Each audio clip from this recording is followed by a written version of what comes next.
Oh, hi. The Junior League of Denver has been a community beacon for women for over 100 years, supporting literacy and other programs.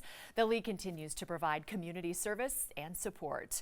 But what we're really here to do today is cook. The Junior League is famous for their cookbooks, and please welcome Junior League Cookbook Chair Mary Beth Mackerlane and Christine DuPont-Patz. Great to see you, ladies. Thank you for having us. You're so welcome. All right, this cookbook was just in time for the holidays, wasn't it? It was. We are so excited that our 6th cookbook, Centennial Celebrations, is widely available at a number of local, national, and online retailers. And it's been really popular, hasn't it? It has. It's been doing great. Yeah, I think everybody's into cooking and they're into the pretty pictures that it provides, which also I think helps me in the kitchen, don't you? Yes, absolutely. Yeah. Good inspiration for your meals and celebrations. What's the theme of this year's cookbook? The theme really is celebration. We wanted to celebrate our beautiful Centennial state, and we released it in honor of our 100th anniversary. So it's a celebration of the Junior League of Denver and all of the wonderful things the women of the league have done over the years. And with over 200 delicious recipes, it's a celebration of the meals and occasions that bring us together. Isn't that wonderful? And here we are together around the Cocoa Kitchen Island here. And Christine, what are you going to make for us today? So today we're going to do a demonstration for a cranberry pomegranate bruschetta, which is really great to make for the holidays. You can do a lot of the prep early, so you don't have to be doing it last minute, just a little assembly, which is easy to kind of pawn off on a relative who wants to help. Oh, there's a good idea. Really Delegate. Needs a little focus. So it's a really easy make-ahead recipe. So you just kind of start with taking some bread, just going to kind of dab a little olive oil on it, do some salt and pepper, and then just toast it in the oven. So again, this could be done ahead of time. You don't have to worry about the bread being soft. And then for the cranberry pomegranate bruschetta relish that you put on top, you basically, in a food processor, you have the cranberries, the basil, the serrano pepper, which can get spicy. So that is one where you kind of can go by your taste. If you love spicy food, keep the peppers in there and you're going to have a great time. If spicy food is not your jam, take those peppers out. That'll really be helpful to kind of tone it down just a little. And then some sugar so that you kind of process all together. And then finally we get to the pomegranate. So we have a couple here. So pomegranates are actually from ancient Mediterranean. They're really quite old. There's evidence of them from the Bronze Age if you want to have silly trivia about it. And you want to get the seeds. And so a lot of people kind of get nervous of buying it whole because it's like, well, how do you get the seeds out without making it look like they're a horrible seed? Because the juice does stain.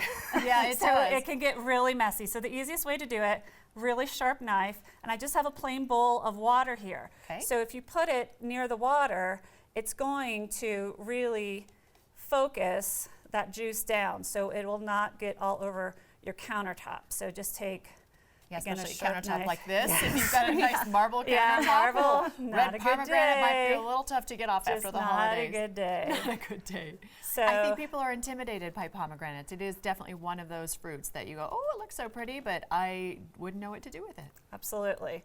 So I just kind of scored it into 4. Okay. And now's the fun part. See if I can get my nail in there. Break that. There we go. So we just kind of break it open right in the water. So then I just am going to break it apart. And what's cool is that the seeds will just sink. Okay. And then this white part, which is bitter and you don't want to eat that, that conveniently floats to the top. Isn't that terrific? That is so easy. And So then you could just kind of play with this. If you have an older child, they would do it. A 3-year-old, bad idea. But an older kid who, you know, maybe wants to get their hands a little dirty and you can trust with a knife, they would love that because it just takes a little while to get all of the seeds out. Yeah, this is something you don't want to do in the rush of all of the other holiday prepping. You could always do it beforehand. Absolutely. You know what I really loved about these is the offset of flavors that you have from the peppers and the cream cheese with the seeds of the pomegranate, and then you've got basil. I mean, there's really just a lot of flavors going on, aren't there? It really almost hits all of the notes. I am not a spicy person. Yeah. Well, maybe Yeah. personality, but not flavor-wise. I can't handle the spice. But the cream cheese really helps. I'm sure- It's I'm sure it does. has the sugar and the sweet, and it really has all of those great flavors. Christine, we're going to let you keep working on that. And then Mary Beth, tell us again what's really special about this cookbook and maybe why it'd make a great holiday gift for anybody on your list. You know, what's special about all of our cookbooks, Centennial Celebrations included, I think are two things.